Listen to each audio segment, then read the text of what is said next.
I wish it was Christmas today. I wish it was Christmas today. It's Christmas every day. Every day's a Christmas day. Top 5 things, come what may.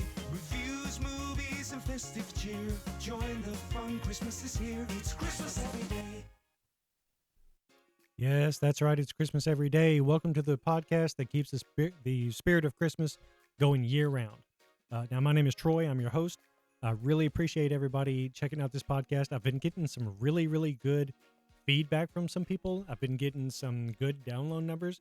I really enjoy doing this. And of course, I plan on doing it for as long as I care to. So anyway, thank you everybody for downloading the podcast, for listening.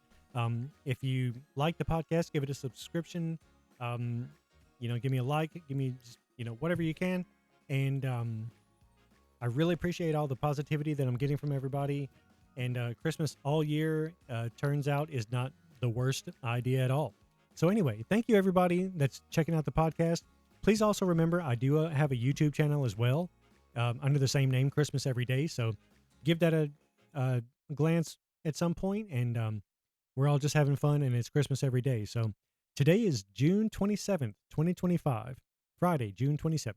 And I hope everybody's gearing up for a big weekend.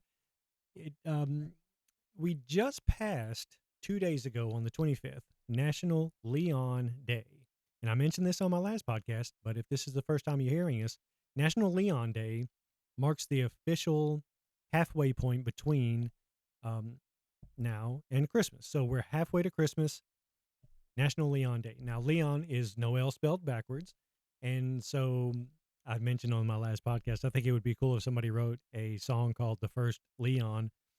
I'm pretty sure nobody's done that yet. And I may have to trademark that because I might just do it myself. But anyway, we're now less than halfway to Christmas. It's super exciting.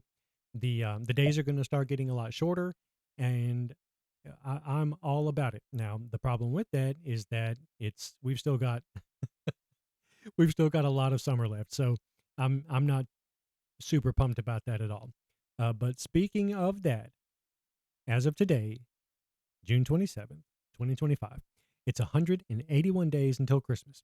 Now, it's been summer for exactly 1 week today.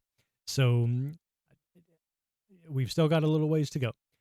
I'm officially sick of the summertime, but 4 days from now, July 1st. So that means Christmas in July is going to be coming up over the next month.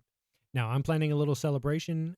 It's going to be a little fun day around the house, do a little decorating, do a little, fun Christmas food eating, definitely watching some Christmas movies in our Christmas pajamas. So it's going to be like a Christmas day in July miracle. It's going to be awesome. There may be a YouTube video to follow. Again, Christmas every day on YouTube. Please go ahead and check that out. And I'm going to have more on the history of Christmas in July on next week's episode.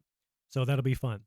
I do want to give everybody a reminder, or if this is your first time listening, to please send me some new Christmas music recommendations at christmaseverydayshow@gmail.com.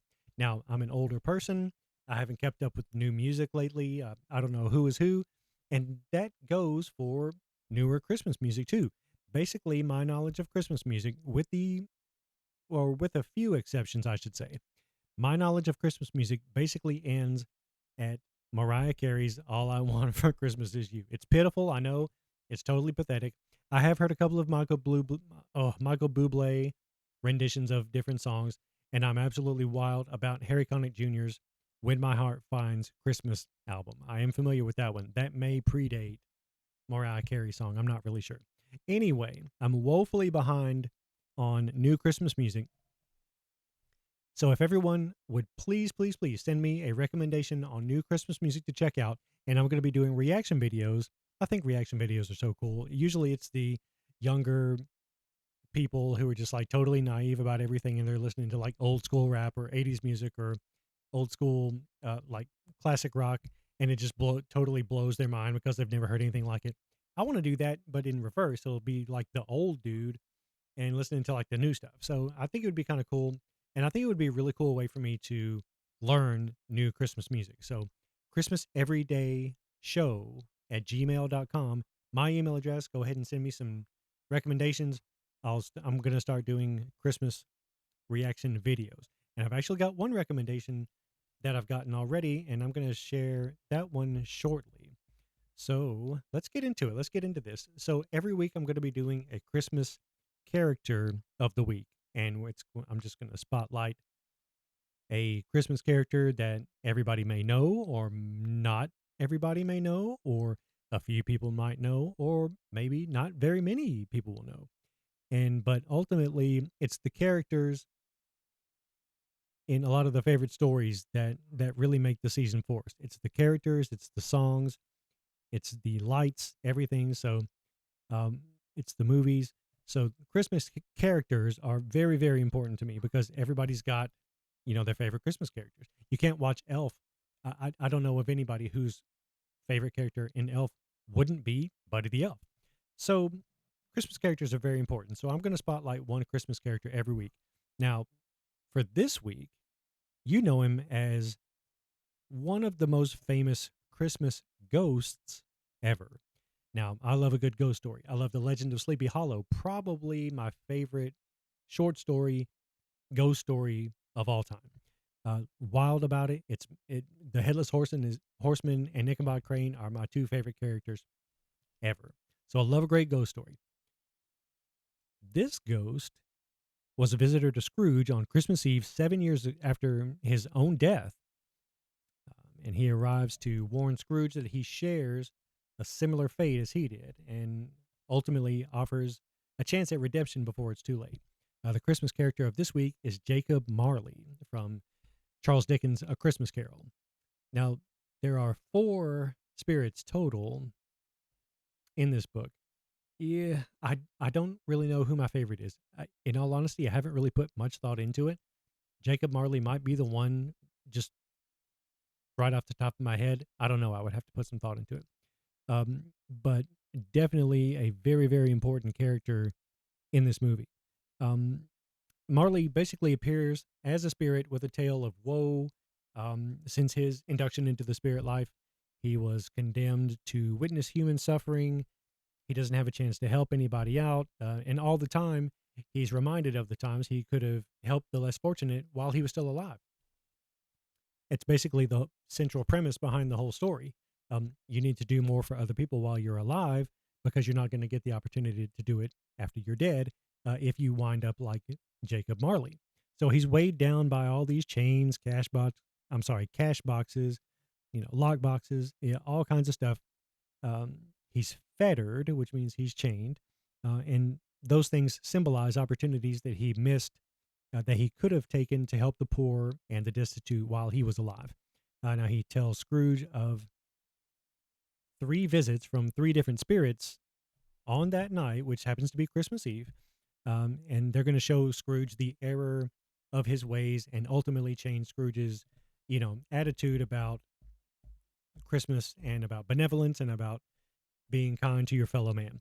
So here's a fun little fact, and I hope I'm giving some new information to a lot of people out there because I think it's totally cool.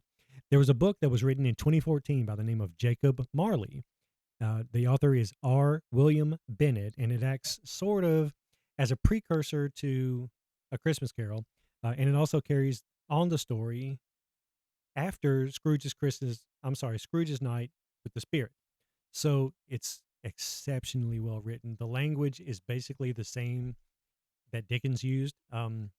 It talks about the history of Jacob Marley leading up to meeting Scrooge, then becoming business partners. He ultimately died, and then I don't want to give away too much, but then it carries on the story with Scrooge and a lot of the stuff that goes on with Scrooge after his night with the spirits. It's phenomenal. It's called Jacob Marley. I've listened to the audiobook. I haven't read the paperback book or the print book, but the audiobook is phenomenal. And please, please, please, everybody check it out. It's called Jacob Marley. I can't recommend this book enough. If you like A Christmas Carol, this is the perfect perfect, perfect companion piece. I can't think of a better companion piece to this Christmas classic. So, Jacob Marley, Christmas character of the week. Gotta love it. It's a Friday. Hey, we love ghost stories around here, and Jacob Marley is one of the stars of one of the best ghost stories ever written. All right, so today's June 27th. This day in Christmas history, look, there's not really that much. And I'm going to be honest, I scoured the internet for like 10 minutes to see if there was any kind of Christmas relevance to anybody being born, anybody dying, any Christmas songs being written. Obviously, there probably weren't too many Christmas, movies released on June 27th, maybe ever. But I really couldn't find anything of relevance as it related to Christmas history on June 27th. However, there is a very special birthday, and this birthday is of the newest Christmas podcaster. And you're listening to him right now. It's my birthday today. I'm 53 years old. Happy birthday to me. I can't think of a better way to spend it than talking about Christmas. And I'm going to be hanging out with my lovely wife and my lovely family. And I want to say I love you to both my daughters. It's my birthday today. I'm 53 years old. So super pumped about that.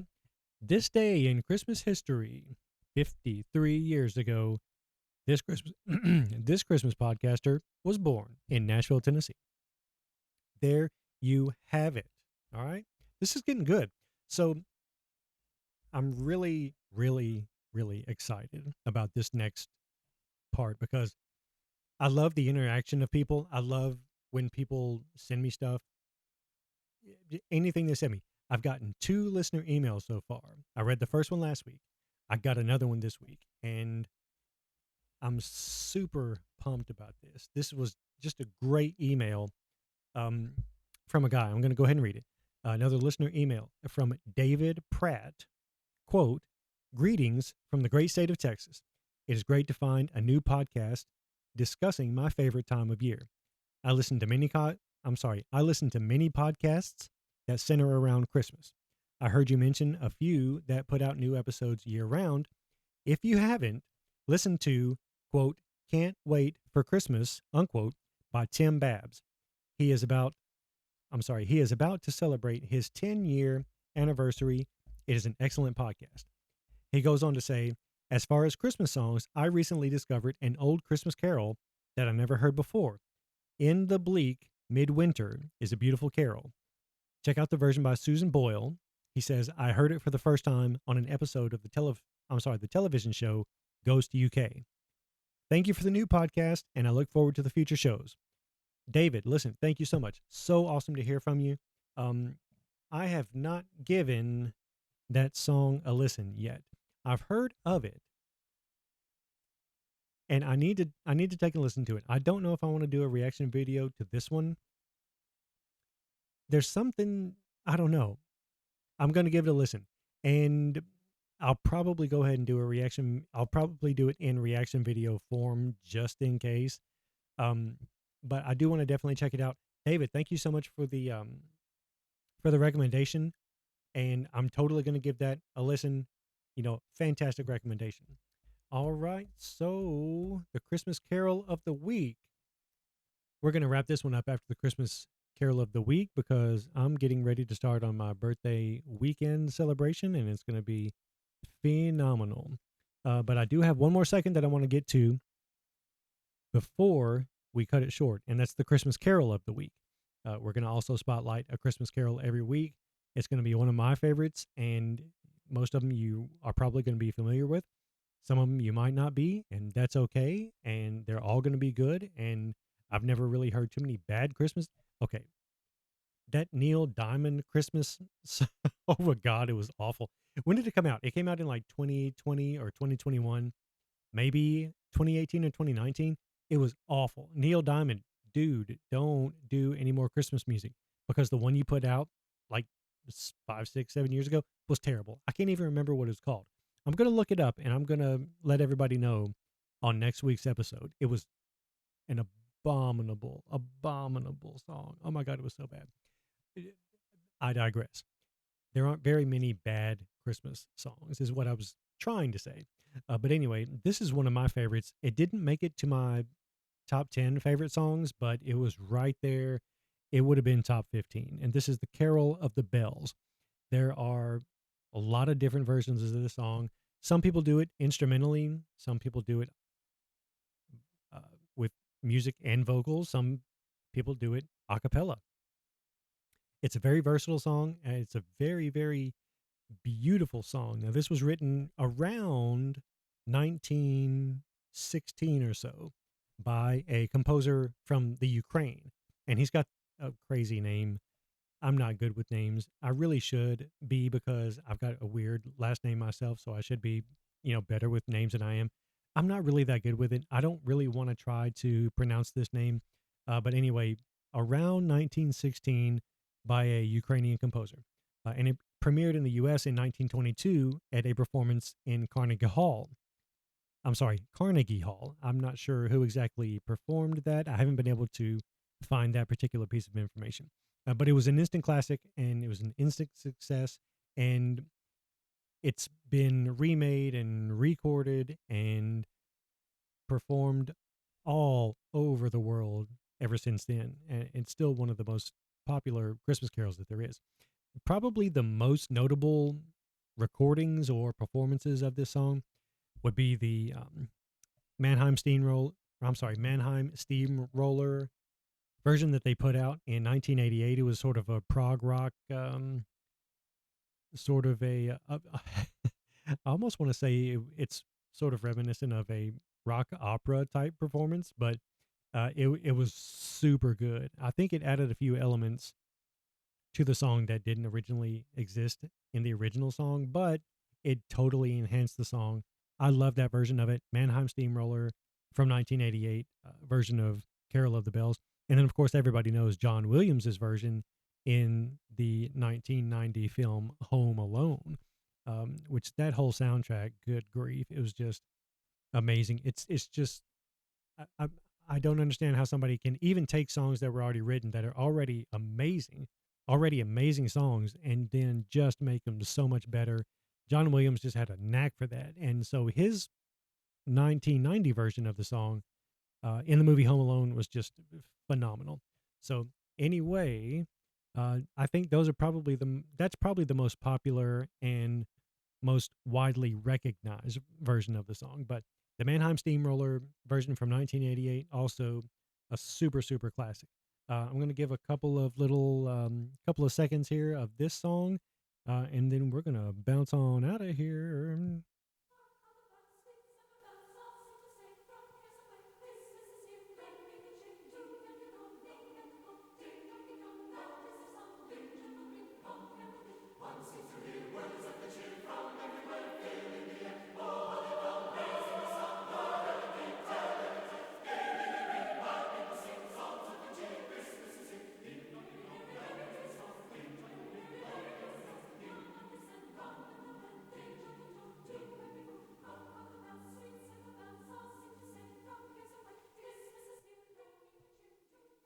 Isn't that great? Like, seriously, isn't that just gorgeous?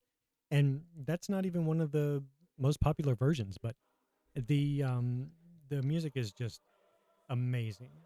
Really, really love it. So, Carol of the Bells, that's my Christmas Carol of the week. All right, I'm going to get on out of here. It's been a great night recording.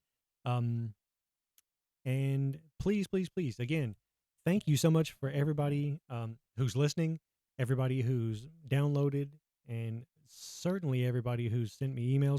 I love it. Please keep giving me more. ChristmasEverydayShow@gmail.com. And send me those music recommendations. David Pratt, thank you so much for sending me yours. I'm going to check out In the Bleak Midwinter. And I really, really appreciate that recommendation. So I hope everybody has a phenomenal weekend. I hope everybody keeps the Christmas spirit going. Remember, we're less than halfway to Christmas. So Merry Christmas to everybody, and we'll talk to you next week. I wish it was Christmas today. I wish it was Christmas today.